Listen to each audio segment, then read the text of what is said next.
My number one film is Rocky from 1976. This is directed by John G. Avildsen, written and starring Sylvester Stallone, Talia Shire, Burgess Meredith, and Carl Weathers. The plot summary: a small time Philadelphia boxer gets a supremely rare chance to fight the world heavyweight champion in a bout in which he strives to go the distance for his self respect. And actually, honestly, the plot summary covers exactly the main theme that Yeah. I'm going to be talking about here, which is the motivation behind what Rocky's doing, and a lot of what drives me in my work ethic too is my own self-respect, sense of self-worth. I set a bar for myself. I'm not doing any of this for external factors for the company, like I mentioned before. Yes, sometimes for my coworkers, but really it is just about me. And I think what Rocky, his character in this movie, starts out as, like they call him, a total bum. Like he was a has-been. Now he's working for loan sharks. He's given this chance basically just to be a pawn in a nice event where people can watch the heavyweight champion sort of beat up on this local hero. And he's, not getting paid very well, but he decides to do this to prove to himself that he can just stay in the ring. Like his own metric of success is, I just want to stay in the ring with this guy. I'm not in this to win this. I'm in this to prove to myself that I have some sort of sense of self-worth, which to me is the basis of my work ethic, is just about proving to myself my self-worth, accomplishing the goals that I set, no matter what external goals those, are put on me. I'm not doing this for them. That's a big part of it. And then tangentially too, is that at the end of the day, like what he actually wins, because he doesn't actually win the match, he loses, and though he stays in the rounds like he wanted to, so he accomplishes his victory, is that he finds the motivation through love and his relationship with Adrian. And that is really what drives him and gives him that sense of accomplishment in the movie. It's more about Rocky finding love and falling for Adrian and being with her than it really actually is about the boxing match, or even the boxing story that's taking place here. So I'll one quick caveat, and then I'll curious on your thoughts too, that the Rocky Balboa character is my favorite fictional character of any medium of all time, plays, TV shows, anything. Like I absolutely love of Rocky Balboa. I actually didn't even grow up on this character. We mentioned in the Arnold Schwarzenegger episode we did, I was an Arnold guy, which means I hated Sly Stallone as a kid. I never watched any of these movies. And I just decided in college to sit down and watch the Rocky movies. And now they're my, one of my favorite franchises. And Rocky Balboa is a character that I love more than any other fictional character. So I just want to caveat that before getting into your thoughts of the film, and then we can talk more about it. So I actually had not watched the first Rocky actually ever. For whatever reason, I Oh, just interesting. was. You'd seen other ones though? I've seen a few other ones. Oh, okay. I just never made it back to it. Mhm. It's just one of those things, and I know it's such a classic and what have you, and maybe I should have shortchanged it for what it might be. That, oh, it's sort of this, rah rah, and you overcome your deficiencies, and then you Mhm. run up the The steps of stairs, the, yeah. and exactly, and everything is Yeah. great and such. Yeah. And instead, this movie is actually so much more complex than what I had given it credit for. And of course, that's why it's a classic. That, of course, Mhm. it has those themes and everything that you just said, and we'll get into the movie a little bit later.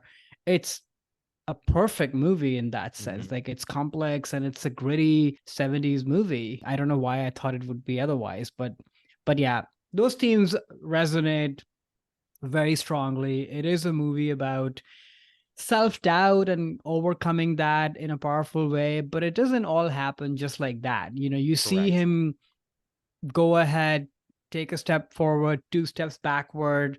There are other people that come into his life, the coach, Adrian, and Mhm. such, but it doesn't all happen neatly. This is kind of how life is as well, and this is how work is as well. And I think, like you said, you have to be very clear on what are you driven by, what are you motivated by. And I think when people can distill that, they can then be the best versions of themselves, I think. And that is the Rocky story, and Mhm. that's what I strive for at work and at life. And it's a hard thing to do, just distilling it down to what is it that you're really driven by, and can you then single-mindedly focus on that. It's very hard to do.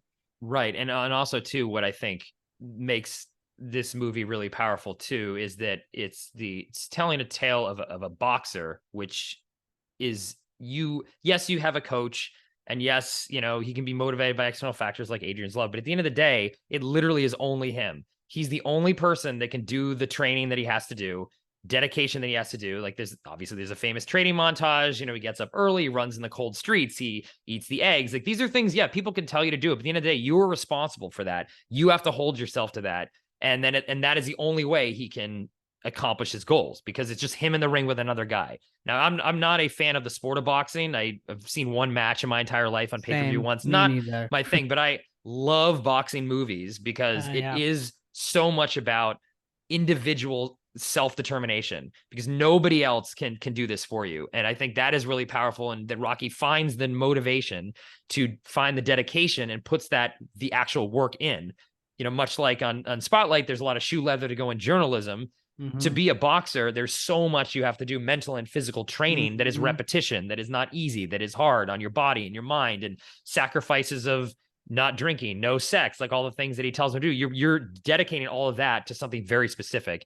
And I just really, it's powerful to me, and just reminding myself too that it's my work ethic, and it comes down to me. Like no one else can really, I mean, people can push me, but I'm the one that actually has to take that action and do that dedication and put the hard work in. And sometimes it's long nights or weekends working on something I'm passionate about, but it's just me. It's not anyone else. And that's what comes from the accomplishment that you get, is that satisfaction of, wow, I did this.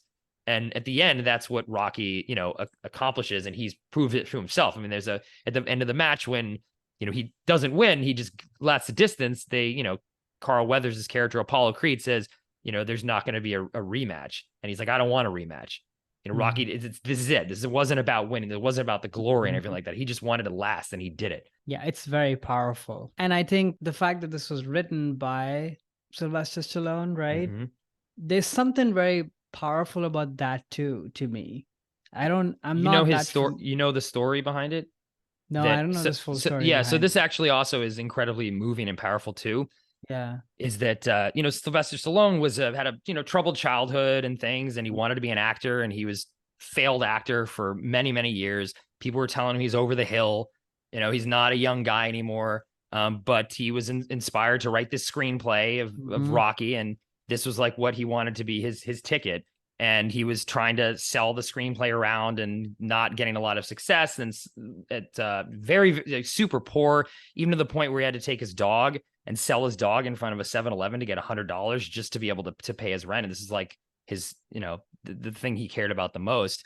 And then he was actually offered, okay, here's, a couple, $10,000-$20,000. We'll buy your screenplay and we'll find, someone else to play this part, maybe, Burt Reynolds or so. And he's like, no, I have to play this role.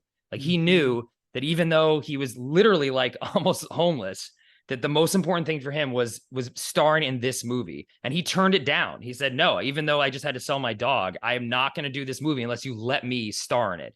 And that was a dedication that he had to getting the vision of what he wanted in his career, even though it was a failed career. Like he had been in some softcore porn movies, like literally nothing for the longest time. And because of his dedication to saying, I'm going to wait until I get offered this movie so that I can actually star in the movie, all of a sudden, look what happened. And then actually, after he sold the screenplay and with the guarantee to star in the film, he went and bought his dog back. And actually, it's the dog in the film. Butkus, Rocky's dog, is his dog that he had to sell in real life. So that whole story is incredibly inspiring to me, just about what Sylvester Stallone, he was a has-been, he was a bum, but he, worked hard to get what he wanted, which is this performance, which is just one of the most incredible performances that, you've ever seen. It really is, because I didn't know about all the details, not about the dog, but it comes across like it's just so true. And sometimes, what happens is that some actor or the lead performer in the movie is kind of giving this totally realized, just true, honest performance, but the movie around them is not doing that. And I think this is why this movie is so special, is that the whole movie is also like that.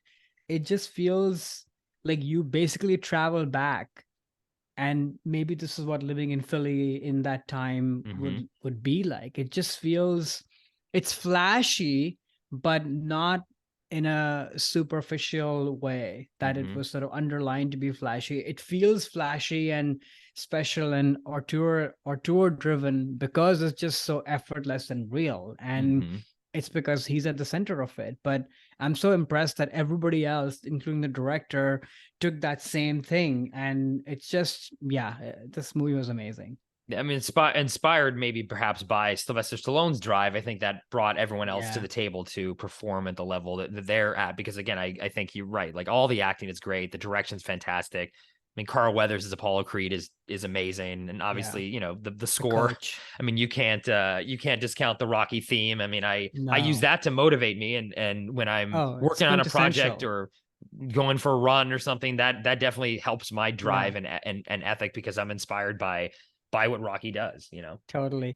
I will say though, I'd heard that theme before, but I never really had heard the whole thing, so I had no idea that it actually had lyrics in Lyrics, it. So yeah. when the lyrics came in, I laughed out loud because it was sort of funny at like this super high octave. Na, na, fly Yeah, gonna high. I was like, fly oh my gosh, now. where did Yeah. that come from? Yeah, It's quite getting strong funny. now. It's like sort of commenting on what's going on. But yeah, they're like cheesy motivational It's a lyrics little from cheesy, like yeah. yeah. Yeah, Yeah, but I mean that gives it its sort of sweet charm too. I mean, I think, true. there's what I love about the Rocky character is that he is This so is not an simple. intellectual person. No, but he's all emotional. Like They're all he's emotional. very in touch with emotions. I mean, I love the scene when he's talking to Adrian's brother and his friend Oh about yeah, who Adrian is. Oh, she's got gaps, I've got gaps, and we right. I fill each love other's that. gaps.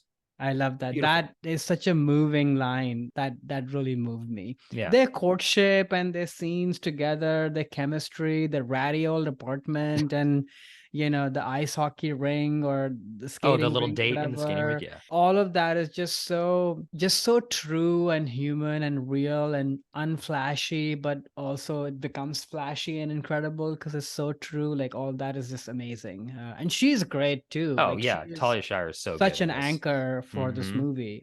Yeah, just a Yeah, sort of a put upon sort of sad, sorry woman who finds love in Rocky, and that's what motivates her too as well. And I also love, again, at the ending, the last 5 minutes of the movie after the match is over, and he hasn't he's lost, but the reporters are just asking him, oh, what all about the match, what do you think about, what were you thinking about? And that's when he starts screaming out Adrian, because that was what was motivating him. And if you actually haven't seen the rest of all of them, I think actually the entire franchise and what Sylvester Stallone does with the Rocky character over time and how that character arc evolves all the way into the Creed franchise is just mhm, incredibly powerful, interesting, moving. I mean, he uses Rocky to not only comment on the state of America in these different decades, because the Rocky mhm, franchise spanned, all the way up until, I mean, the Creed 3 just came out this mhm, past year, commenting not only in America, but different stages of your life as you see Rocky navigating, marriage and then loss and old age and looking back on his legacy and his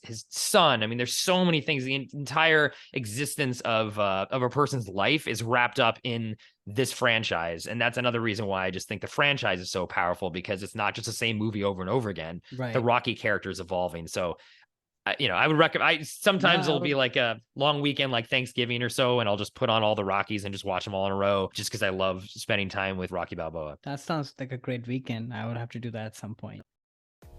Hey there, it's Alex. If you like the review and discussion Karan and I just had, make sure you subscribe to our channel, Movies That Shaped Us, to get full episodes. Every other Wednesday, Karan and I cover a topic around important people, places, events, and moments in our lives, and then explore it through 3 of our favorite movies. Subscribe right now, or follow our podcast on Spotify or Apple Podcasts via the link in the description below. Hope you join us for the journey.